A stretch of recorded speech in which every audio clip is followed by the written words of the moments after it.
안녕하세요 여러분, 서재쌤의 생명과학입니다. 자, 오늘은 다인자 유전에 관해서 한번 공부를 해보도록 하겠습니다. 자, 단일인자 유전이라는 말하고 다인자 유전이라는 말이 있는데 여기 어떤 차이점이 있는지 지금부터 알아보도록 할게요. 자, 눈꺼풀, 귓불 모양 ABO식, 자, 이런 것들은 대림유전자 한 쌍으로 형질이 결정됩니다. 우리가 단일인자 유전이라고 해요.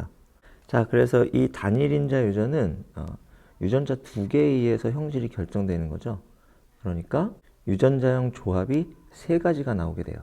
우열관계가 뚜렷하다면 표현형이 두 가지가 되는 거고, 우열관계가 뚜렷하지 않다면 표현형이 세 가지가 되는 거죠. 이런 식으로 표현형이 뚜렷이 구분된다라는 특징을 가지고 있습니다. 그래서 이 밑에 보면 단일인자 유전, 귓불 유전 같은 경우에는 분리형 아니면 부착형, 둘 중에 하나 또는 셋 중에 하나, 이렇게 뚜렷하게 표현형이 구분된다는 특징을 가지고 있죠. 그런데 사람의 피부색이나 키, 몸무게, 눈 색깔, 자, 이러한 표현형들은 표현형이 뚜렷하게 구분되지 않죠. 키 같은 경우에 크거나 작거나 이렇게 모든 인간이 둘로 구분되진 않잖아요. 그렇죠?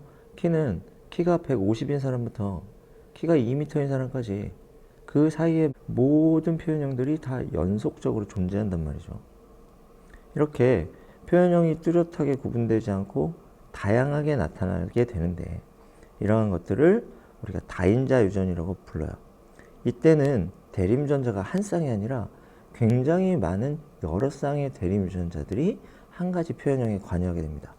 그래서 대림유전자 여러 쌍이 함께 작용해서 형질을 결정하게 된다는 거죠. 거기에다가 환경의 영향을 또 많이 받습니다. 그러니까 표현형이 매우 다양하게 나타난다라고 하는 것이 다인자 유전의 특징입니다. 지금까지 우리가 해왔던 것과는 다르게 굉장히 복잡하게 유전자를 물려받게 되고, 이 복잡한 유전자들이 자기 역할을 한 결과, 그 결과로 표현형이 나타나게 된다, 이렇게 볼 수 있습니다. 그래서 이거를 그래프로 나타내 보면 이렇게 연속적으로 나타나게 되고, 중간값, 키가 매우 크거나 매우 작은 사람보다는 평범한 키를 가진 사람이 그 집단에서 가장 많이 나타나게 되는 거죠. 그래서 이 중간값이 가장 많이 나타나게 되는 이러한 특징을 갖게 돼요. 이 그래프를 가만히 보면 정규 분포 곡선의 형태를 띠게 된다. 여기까지가 다인자 유전에 관한 내용입니다. 간단하죠? 단일인자는 한 쌍, 다인자는 여러 쌍. 표현형이 다양하고 연속적이다. 중간값이 많이 나타난다. 환경의 영향을 받게 된다. 많이 받게 된다. 자, 이런 정도의 특징을 갖고 있습니다. 그런데 이 다인자 유전이 수능에서 매우 복잡하고 어렵게 시험 문제가 나오죠. 그래서 여기 교과서에 있는 내용만 가지고는 여러분들이 수능이나 모의고사나 내신 문제를 풀 수 없기 때문에 쌤이 학습지를 하나 만들었습니다. 그래서 지금부터 학습지를 보고 한번 공부를 해보도록 할게요.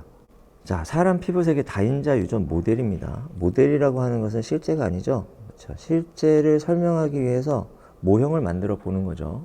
다인자 유전은 너무 복잡하기 때문에 조금 단순화시켜서 그렇게 해서 그 원리를 한번 공부해 보는데, 이 모델이 시험에 나와요.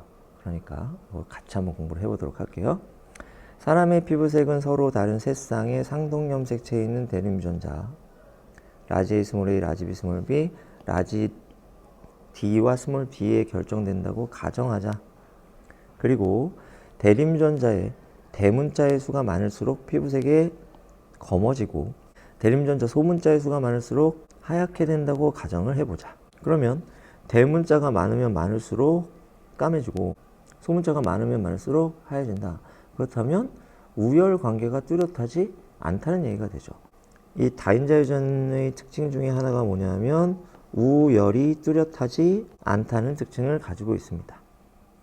그래서 서로 다른 세 쌍의 상동염색체니까 얘가 한 쌍, 얘가 한 쌍, 얘가 한 쌍 되겠죠. 예를 들어 라지 A, 스몰 a, 라지 B, 스몰 b, 라지 D, 스몰 d 인 사람과 라지 A, 라지 A, 라지 B, 스몰 b, 스몰 d 사람이 있다고 생각을 해볼게요. 그렇게 되면 만약에 우열관계가 뚜렷하다면 이 위에 있는 사람은 우성, 우성으로 표현형이 결정되겠지만 아래에 있는 사람은 우성, 열성으로 표현형이 결정되기 때문에 두 사람은 표현형이 달라야 하죠. 하지만 이 다인자 유전에서는 대문자의 개수만 세기 때문에 이 위에 있는 사람도 대문자 3개, 아래에 있는 사람도 대문자 3개, 위에 있는 사람도 소문자 3개, 아래에 있는 사람도 소문자 3개가 됩니다. 대문자와 소문자를 합치면 항상 6개가 되어야 하죠. 그렇기 때문에 대문자의 개수를 세는 것이나 소문자의 개수를 세는 것이나 같은 효과를 갖게 되죠. 대부분의 문제에서는 대문자의 개수를 세는 것으로 문제가 나옵니다. 그래서 지금부터 우리도 대문자의 개수를 한번 세보도록 할게요. 자, 그럼 먼저 1번 문제 한번 볼게요. 피부색이 가장 검은 사람의 유전자형과 대문자의 개수는, 그러면 유전자를 6개 갖는데 6개가 모두 대문자라는 얘기가 됩니다. 그래서 이 사람의 유전자형은 라지 A, 라지 A, 라지 B, 라지 B, 라지 D, 라지 D로 대문자 6개가 됩니다. 2번 문제. 피부색이 가장 흰 사람의 유전자형과 대문자의 개수는, 이 사람은 6개가 모두 소문자겠죠.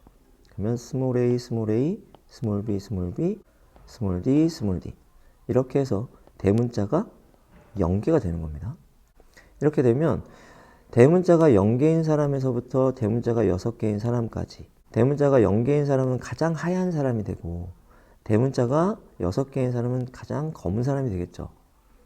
그러면 6개에서 0개까지 6개, 5개, 4개, 3개, 2개, 1개, 0개 이렇게 총 7단계로 표현형이 구분이 되겠죠. 그래서 피부색의 표현형은 최대 7가지가 나오게 되고, 대문자가 0개인 가장 하얀 사람부터 대문자가 6개인 가장 검은 사람까지 이렇게 됩니다. 그리고 피부색의 유전자형은 첫 번째 쌍 있죠. 첫 번째 쌍이 라지, 스몰, 스몰 이렇게 돼서 3가지 종류의 유전자형이 나올 수 있게 되고, 두 번째 쌍도 마찬가지로 3가지, 세 번째 쌍도 3가지, 그래서 총 27가지의 유전자형이 나오게 되는데, 그렇죠? 우리가 이 27가지를 다 구분해 볼 필요가 없는 것은 대문자의 개수만 세기 때문인 것이 되는 겁니다. 그러면 피부색이 가장 검은 사람, 이 사람은 어떤 생식세포를 만들게 될까요? 모두 대문자니까 첫 번째 쌍에서 어떤 유전자를 받든 라지 A를 갖는 생식세포가 만들어지겠죠. 두 번째 쌍에서 어떤 유전자를 받든 라지 B를 갖게 되고, 세 번째 쌍에서 어떤 유전자를 갖든 라지 D를 갖게 됩니다. 그래서 피부색이 가장 검은 사람의 생식세포 유전자형은 라지 A, 라지 B, 라지 D 대문자 3개를 가진 생식세포가 되는 것이고, 피부색이 가장 흰 사람은 그러면 어떤 생식세포를 만들까? 감수 분열을 해서 모두 스몰, 모두 소문자니까 소문자를 하나씩 받겠죠? 스몰 a, 스몰 b, 스몰 d. 그래서 대문자가 0개인 생식세포가 만들어지게 되는 겁니다. 그러면 가장 검은 피부, 가장 흰 피부인 두 사람이 만나서 아이를 낳게 되면, 그럼 이 2개의 생식세포가 만나서 수정을 하게 되는 거겠죠. 그러면 이때 자손의 유전자형은 라지 A, 스몰 a, 라지 B, 스몰 b, 라지 D, 스몰 d 대문자 3개짜리인 자손이 나오게 되는 겁니다. 그러면 얘의 피부색은 어떻게 될까? 그렇죠? 아빠와 엄마의 중간톤의 피부색을 갖게 된다. 그러면 이 피부색이 중간톤인 이 사람이 감수 분열을 해서 생식세포를 만들게 되면 첫 번째 쌍에서 둘 중에 하나, 대문자 또는 소문자, 두 번째 쌍에서 둘 중에 하나, 세 번째 쌍에서 둘 중에 하나 이렇게 받게 되겠죠. 그러니까 2 곱하기 2 곱하기 2, 그래서 8가지의 서로 다른 유전자형을 가진 생식세포가 만들어지게 되는 겁니다. 이걸 모두 한번 써볼까요? 그러면 대문자가 3개짜리인 라지 A, 라지 B, 라지 D, 대문자가 2개짜리인 라지 A, 라지 B, 스몰 d, 라지 A, 스몰 b, 라지 D, 스몰 a, 라지 b, 라지 d, 대문자가 1개짜리인 라지 A, 스몰 b, 스몰 d, 스몰 a, 라지 b, 스몰 d, 스몰 a, 스몰 b, 라지 d, 대문자가 0개인 스몰 a, 스몰 b, 스몰 d 이렇게 총 8개의 생식세포가 만들어지게 되고, 얘네들을 구분해 보면 대문자 3개짜리가 8분의 1, 대문자 2개짜리가 8분의 3, 대문자 1개짜리가 8분의 3, 대문자 0개짜리가 8분의 1 이렇게 분리돼서 나오게 됩니다. 분리배가 어떻게 되죠? 1대 3대 3대 1 이렇게 나오게 되는 거야. 자, 그렇다면 유전자형이 라지 스몰 라지 스몰 라지 스몰인 사람, 그렇죠? 이 사람이 대문자를 3개 가질 확률이 8분의 1이 되는 거겠죠. 2개 가질 확률은 8분의 3, 1개 가질 확률은 8분의 3, 0개 가질 확률이 8분의 1 이렇게 되는 겁니다. 유전자형이 라지 스몰 라지 스몰 라지 스몰인 부모, 아빠도 3개, 엄마도 3개인 거죠. 이 부모 사이, 중간 톤의 피부색을 가진 두 부모 사이에서 태어나는 자손에게서 나타날 수 있는 피부색의 종류를 우리는 어떻게 구할 수 있을까? 아빠가 총 8종류의 생식세포를 만들고 엄마가 총 8종류의 생식세포를 만드니까 이 사이에서 몇 가지 조합이 나올 수 있습니까? 64가지 조합이 나올 수 있게 되는 거죠. 그래서 이 64가지 조합을 표로 나타내 보면 이렇게 나타내 볼 수 있겠습니다. 우리가 문자를 따져서 이 표를 완성하게 되면 너무 복잡하죠. 하지만 다인자 유전은 문자를 따지지 않고 뭐만 따진다? 그렇죠? 대문자의 개수만 따지면 되기 때문에 요 바로 아래에다가 우리가 대문자의 개수를 한번 써보도록 하겠습니다. 그러면 3개, 2개, 2개, 2개, 1개, 1개, 1개, 0개가 되고 엄마도 3개, 2개, 2개, 2개, 1개, 1개, 1개, 0개가 되니까 얘들이 만나서 나오는 64가지의 조합은 대문자의 개수만 우리가 더해주면 된다는 거죠. 그러면 6개짜리 자식이 나오게 되겠죠? 중간톤의 피부색을 가진 부모 둘이 만났을 때 아주 까만색, 피부색이 제일 검은 아이를 낳을 수도 있다는 겁니다. 하지만 총 64칸 중에서 한 칸이기 때문에 그 확률은 적어지겠죠? 그래서 중간톤의 피부색과 중간톤의 피부색이 만나서 아주 검거나 아주 흰 자식을 낳을 수도 있겠지만 확률은 적다. 대부분의 아이들은 부모와 비슷한 톤의 피부색을 가진 아이들이 태어날 것이다. 이게 다인자 유전의 특징이 됩니다. 빠른 속도로 한번 적어볼까요? 6, 5, 5, 5, 4, 4, 4, 3, 5, 4, 4, 4, 3, 3, 3, 2, 5, 4, 4, 4, 3, 3, 3, 2, 5, 4, 4, 4, 3, 3, 3, 2, 4, 3, 3, 3, 2, 2, 2, 1, 4, 3, 3, 3, 2, 2, 2, 1, 4, 3, 3, 3, 2, 2, 2, 1, 3, 2, 2, 2, 하나, 하나, 하나, 0 이렇게 됩니다. 이 자손들 중에 대문자 6개인 사람은 좀 전에 봤듯이 한 칸이 됩니다. 64칸 중에서. 그럼 5개인 사람은 어떻게 될까요? 여기 3칸 보이죠? 그리고 여기 3칸 보이죠? 그래서 6칸이 되고요. 좀 많아졌죠? 다음 대문자 4개인 자식은 어떻게 될까요? 여기 3칸, 여기 9칸, 그리고 여기 9칸, 3칸이 되죠. 더 많아졌죠. 다음 대문자 3개를 가진 자식은 1칸, 9칸, 9칸, 1칸 이렇게 됩니다. 2개짜리는 해볼 필요가 없어요. 4개짜리랑 똑같으니까 대칭이잖아요. 그렇죠? 1개짜리는 5개짜리랑 똑같겠죠. 6개짜리는 0개짜리랑 똑같습니다. 그래서 6개짜리인 자식을 낳을 확률은 64분의 1이 되는 것이고 5개짜리 자식을 낳을 확률은 64분의 6이 되겠죠.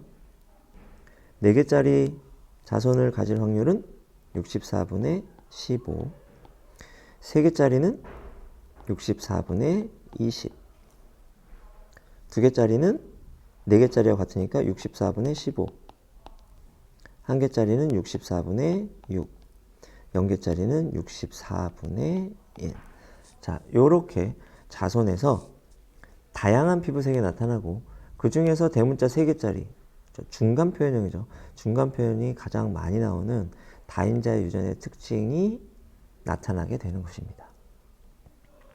그럼 다음 페이지에다가 한번 이 비율을 적어 보도록 할게요. 자손의 표현형의 빈도를 다음 표에 완성해 보자. 피부를 검게 하는 대림유전자의 수가 0개인 사람부터 6개인 사람까지 확률은 64분의 1, 64분의 6, 64분의 15, 64분의 20, 64분의 15, 64분의 6, 64분의 1 이렇게 나눠지게 되고, 이거를 그래프로 한번 그려보면 가로축은 피부색을 검게 하는 대림유전자 수, 세로축은 빈도가 되겠습니다. 그럼 대림유전자 수 0개, 1개, 2개, 3개, 4개, 5개, 6개인 사람, 빈도는 64분의 1, 64분의 6, 64분의 15, 64분의 20, 64분의 15, 64분의 6, 64분의 1 이렇게 막대 그래프로 나타나게 되고, 그런데 피부색이 딱 7가지만 존재하는 건 아니죠. 그렇지? 환경의 영향을 받게 되면 자기가 가진 유전자보다 더 검어질 수도 있죠. 뭐 서핑 선수라든가 운동 선수라든가 이렇게 되면, 그렇죠? 그다음에 매일 골방에 틀어박혀 있으면 자신이 가진 유전자로 표현되는 색깔보다 더 하얀 사람이 될 수도 있겠죠. 그래서 실제 그래프는 어떻게 나타나게 된다? 자, 연속적인 그래프로 표현이 되게 되는 겁니다. 이렇게. 그래서 이게 실제 그래프고, 이거는 유전 플러스 환경의 영향으로 연속적인 형질, 중간값이 많은 형질, 그리고 정규 분포 곡선의 형태를 갖게 된다. 근데 이 64칸을 매번 그려볼 수는 없겠죠. 여러분들 시험에 나왔을 때. 그리고 부모가 라지 스몰, 라지 스몰, 라지 스몰인 경우만 있는 건 아니겠지. 문제에서 라지 스몰, 라지 스몰, 라지 스몰하고 스몰 스몰, 라지 스몰, 라지 스몰 이렇게 부모를 설정해 줄 수도 있을 거 아니에요. 그럼 그때마다 여러분들이 문제를 풀어야 된다면, 그렇죠? 확률식으로 계산할 수 있어야 됩니다. 그래서 피부를 검게 하는 대림유전자의 수가 0개인 자손부터 6개인 자손까지 나올 수 있는 확률을 어떻게 계산하는지 지금 계산식으로 한번 써보도록 할게요. 0개가 되려면 아빠의 생식세포가 0개, 엄마의 생식세포가 0개 이렇게 받아야 됩니다. 우리 아까 했던 것처럼 1대, 3대, 3대 1로 생식세포가 나오고, 대문자 3개, 대문자 2개, 대문자 1개, 대문자 0개짜리이므로 아빠한테 대문자를 0개 받을 확률은 8분의 1이 되고, 엄마한테 대문자를 0개 받을 확률도 8분의 1이 되니까, 그래서 64분의 1이 되는 거죠. 1개 받을 확률은 어떻게 될까요? 그렇죠? 아빠한테 1개 받고 엄마한테 0개 받을 확률 더하기 아빠한테 0개 받고 엄마한테 1개 받을 확률, 이렇게 구하면 됩니다. 그럼 1개 받을 확률은 8분의 3이죠. 그치? 0개 받을 확률은 8분의 1이니까 8분의 3 곱하기 8분의 1 더하기 8분의 1 곱하기 8분의 3 이렇게 됩니다. 그래서 64분의 6이 나오게 되는 거죠. 2개짜리는 좀 더 복잡해지겠죠. 어떻게 됩니까? 아빠 2개, 엄마 0개. 아빠 1개, 엄마 1개. 아빠 0개, 엄마 2개. 이렇게 3가지 경우가 되니까 8분의 3 곱하기 8분의 1 더하기 8분의 3 곱하기 8분의 3 더하기 8분의 1 곱하기 8분의 3 이렇게 됩니다. 그러면 3 더하기 9 더하기 3이니까 64분의 15가 되는 거예요. 3개짜리 확률은 어떻게 돼요? 3개 0개 받고 2개 1개 받고 1개 2개 받고 0개 3개 받는 경우가 되겠죠. 그래서 보면 8분의 1 곱하기 8분의 3 더하기 8분의 3 곱하기 8분의 3 더하기 8분의 3 곱하기 8분의 3 더하기 8분의 1 곱하기 8분의 1 곱하기 8분의 1. 여기 틀렸네요. 여기 8분의 1이네요. 그럼 1 더하기 9 더하기 9 더하기 1. 그래서 64분의 20이 되는 겁니다. 그럼 4개는 2개하고 똑같겠죠? 4개는 어떻게 될까? 아빠한테 3개 받고 엄마한테 1개 받거나, 아빠한테 2개 받고 엄마한테 2개 받거나, 아빠한테 1개 받고 엄마한테 3개 받거나 이렇게 되는데, 요거랑 요거랑 같은 값이 나오게 됩니다. 그렇죠? 그래서 64분의 15가 되고, 같은 방법으로 5개짜리는 64분의 6, 같은 방법으로 6개짜리는 64분의 1 이렇게 되는 거죠. 자, 이게 다인자 유전의 기본적인 특징입니다.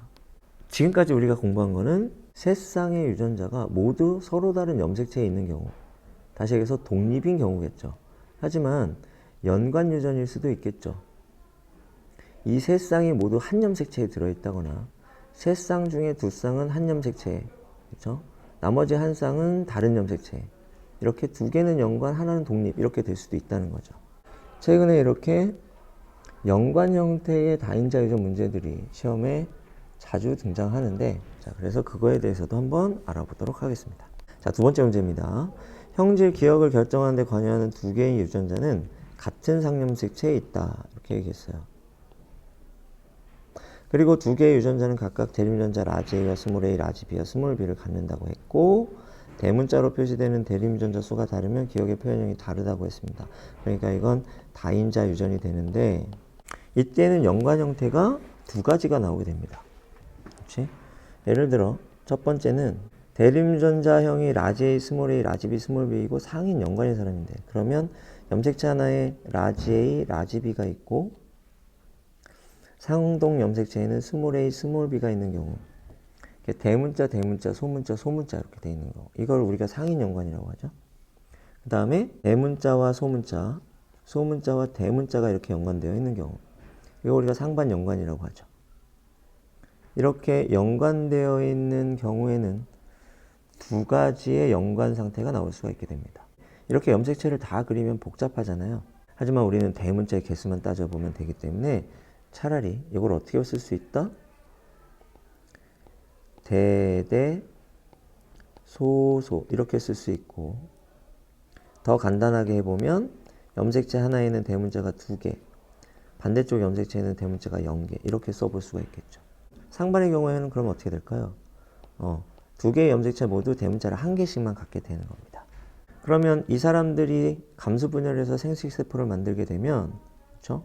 상인 연관의 경우에는 대문자가 2개인 생식세포, 이 왼쪽 염색체를 받았을 경우, 오른쪽 염색체를 받았을 경우에는 대문자가 0개인 생식세포, 이렇게 두 종류의 생식세포가 만들어지고, 상반 연관의 경우에는 왼쪽 염색체를 받던 오른쪽 염색체를 받던 모두 대문자 1개짜리 생식세포가 나오게 되죠. 그럼 시험 문제는 어떻게 나오냐? 이렇게 나와요. 유전자형과 연관 상태가 P인 부모, 그러면 상인인 아빠와 상인인 엄마가 결혼하는 경우가 되겠죠. 이렇게 되면 아빠가 줄 수 있는 생식세포가 2개 또는 0개, 엄마가 줄 수 있는 생식세포가 2개 또는 0개가 되므로 자손은 4개짜리, 2개짜리, 2개짜리, 0개짜리 자식이 태어나게 됩니다. 그럼 표현형이 몇 가지 나와요? 최대 3가지 나오고요. 자손의 표현형의 분리비는 대문자 4개짜리인 자식 대 2개짜리인 자식 대 0개짜리인 자식이 1대 2대 1로 나오게 되는 겁니다. 그럼 부모와 표현형이 같은 자식이 태어날 확률은, 부모는 표현형이 대문자 2개짜리죠. 그러면 이 자식도 대문자가 2개짜리여야 돼. 그럼 대문자가 2개짜리인 자식은 전체 4칸 중에 2칸이니까 2분의 1의 확률로 태어나게 되는 겁니다. 그러면 Q인 부모, 다시 해서 상반인 아빠와 상반인 엄마가 결혼하면 어떻게 될까요? 그러면 아빠도 대문자 1개짜리 생식세포만 만들고 엄마도 대문자 1개짜리 생식세포만 만드니까, 그러면 자식은 모두 대문자를 2개 갖게 되는 겁니다. 그럼 자손의 표현형은 최대 1가지. 그렇죠? 자손의 표현의 분리비는 분리가 안 되죠. 모두 2개짜리. 이렇게 되겠고, 부모와 표현형이 같은 자식이 태어날 확률은 이렇게 했는데, 부모가 대문자 2개짜리, 자식도 모두 대문자가 2개짜리죠. 그러니까 태어날 확률은 얼마가 됩니까? 그렇죠. 100%, 1이 됩니다. 근데 이렇게 결혼할 수도 있겠죠. 아빠는 상인, 엄마는 상반. 그렇죠? 아빠는 상인, 엄마는 상반. P와 Q가 결혼하는 겁니다. 그럼 아빠는 2개짜리, 0개짜리, 엄마는 1개짜리를 주게 되니까 3개짜리와 1개짜리가 나오게 되는 겁니다. 그러면 자손의 표현형은 최대 2가지가 되고, 자손의 표현형의 분리비는 3개짜리와 1개짜리가 1대 1로 나타나게 되겠죠. 부모와 표현형이 같은 자식이 태어날 확률은 없습니다. 그렇죠? 부모는 대문자 2개인데 자식들은 대문자 1개거나 3개잖아. 그러니까 확률이 제로가 되는 거죠. 이렇게 연관되어 있을 경우는 여러분들이 이런 요령을 통해서 시험 문제를 풀어볼 수가 있게 됩니다. 이때 어때요? 연관 상태가 무엇이냐에 따라서 자선의 표현형의 종류가 달라지죠. 그래서 역으로 물어보는 문제가 많습니다. 자선의 표현형이 3가지라면 부모의 연관 상태는 무엇이겠는가? 이런 식으로 묻는 문제가 많이 나온다는 거죠. 하지만 실제 수능에는 이거보다 조금 더 복잡한 문제가 나오게 되는데 그걸 한번 알아보도록 하겠습니다. 자, 이번에는 형질 기억을 결정하는 데 관여하는 유전자가 3개야. 서로 다른 2개의 상염색체가 있어요. 그럼 유전자가 3쌍인데 염색체는 2쌍이란 말이야. 그럼 어떻게 될까요? 3쌍 중에 2쌍은 연관되어 있고 나머지 1쌍은 독립이겠죠. 유전자형이 라지 A, 스몰 a, 라지 B, 스몰 b, 라지 D, 스몰 d이고 상인 연관인 사람. 이 사람은 이렇게 된 걸 거야. 라지 A, 라지 B, 스몰 a, 스몰 b, 그다음에 다른 염색체에 라지 D와 스몰 d가 이렇게 있겠죠. 그럼 이거는 대대와 소소 그리고 대소. 문자를 구분할 필요는 없고 대문자만 따지면 되니까 이렇게 써볼 수 있고 더 간단하게 하면 2, 0, 1, 0 이렇게 나눌 수 있겠죠. 그러면 이 사람은 생식세포를 어떻게 만들 수 있을까요? 몇 종류의 생식세포를? 이때는 염색체 2개 중에 하나를 받게 되니까 생식세포는 요렇게 받는 생식세포, 요렇게 받는 생식세포, 요렇게 받는 생식세포, 요렇게 받는 생식세포 이렇게 4종류의 생식세포가 나오게 되는데 해보면 요렇게 받으면 3개짜리, 요렇게 받으면 2개짜리, 요렇게 받으면 1개짜리, 요렇게 받으면 0개짜리죠. 그래서 4종류의 생식세포가 나오게 되고 상반 연관인 사람은 어떻게 될까요? 1, 1에 1, 0이 될 거야. 그렇죠? 그러면 여기는 다 1이니까 요렇게 받으면 1이 되고 2가 되고 요렇게 받으면 1이 되겠죠. 그래서 2개짜리인 생식세포와 1개짜리인 생식세포 이렇게 2종류만 나오게 됩니다. 그러면 상인 결혼하면 어떻게 될까? 아빠가 3210, 엄마가 3210 이렇게 주게 되겠죠. 그러면 자선의 표현형은 최대 몇 가지인가? 최대 6개인 자식부터 최대 0개인 자식까지 나온단 말이야. 최소 0개인 자식. 그러면 0에서 6까지니까 총 7가지의 자선의 표현형이 나옵니다. 빈칸 채워볼까요? 6, 5, 5죠. 4, 4, 4죠. 3, 3, 3, 3이고요. 2, 2, 2, 1, 1 이렇게 됩니다.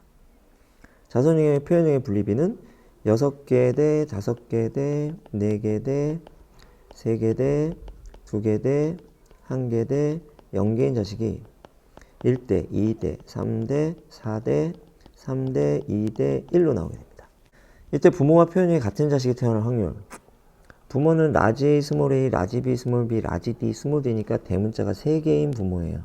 그러면 이 자식들 중에서 대문자가 3개인 자식은 전체 16칸 중에 4칸이 되죠. 그러니까 16분의 4, 4분의 1이 되는 겁니다.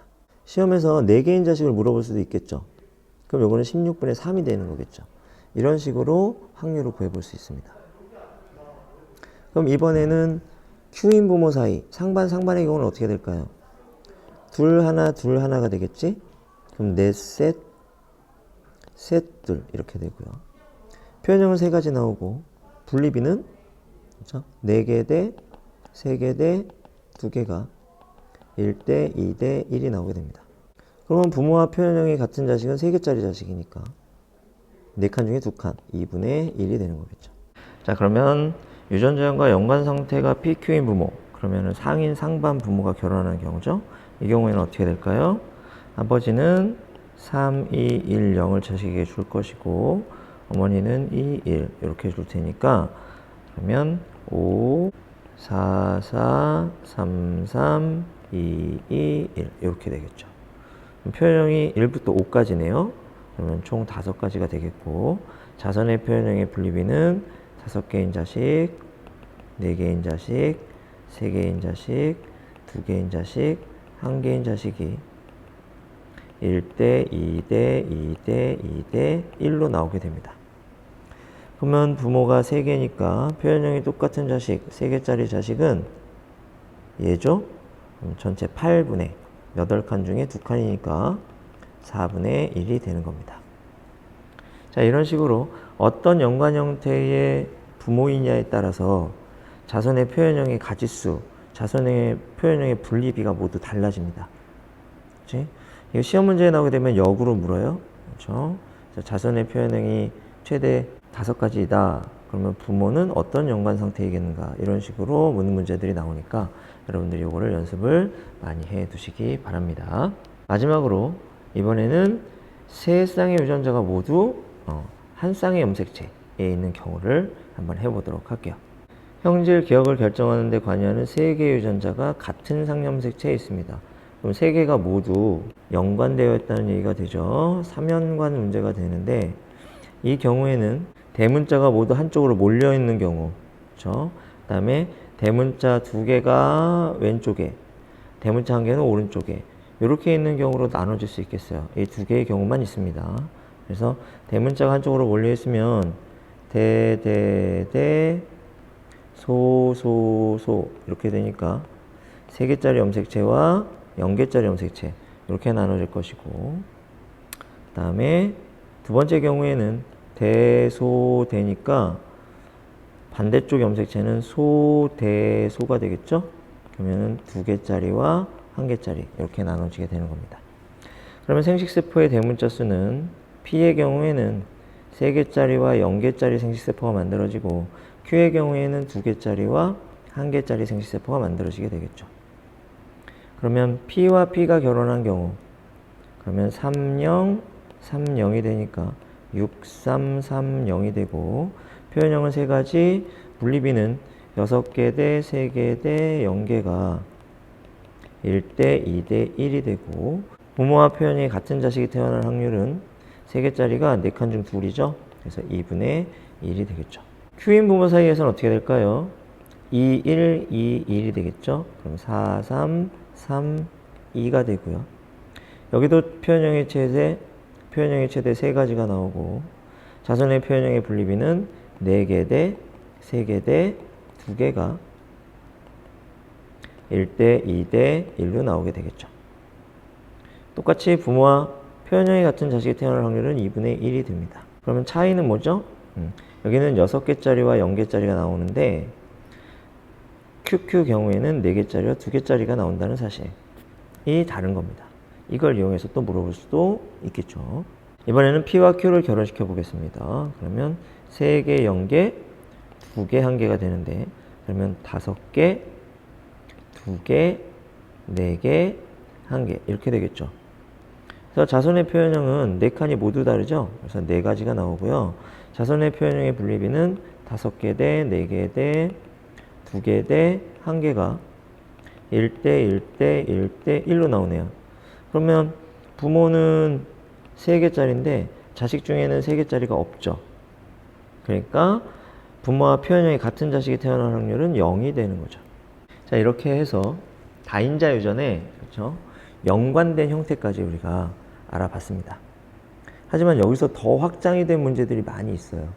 그래서 여러분들 이 기본을 다 익히시고 그다음에 확장된 형태의 문제까지 다 풀어봐야, 그래야 여러분들이 고득점을 할 수 있게 됩니다. 이렇게 해서 사람의 유전에 대한 강의는 모두 끝났습니다. 열심히 공부하시고요. 좋은 성과 얻으시길 바랄게요. 자, 그럼 오늘 여기까지. 수고하셨습니다.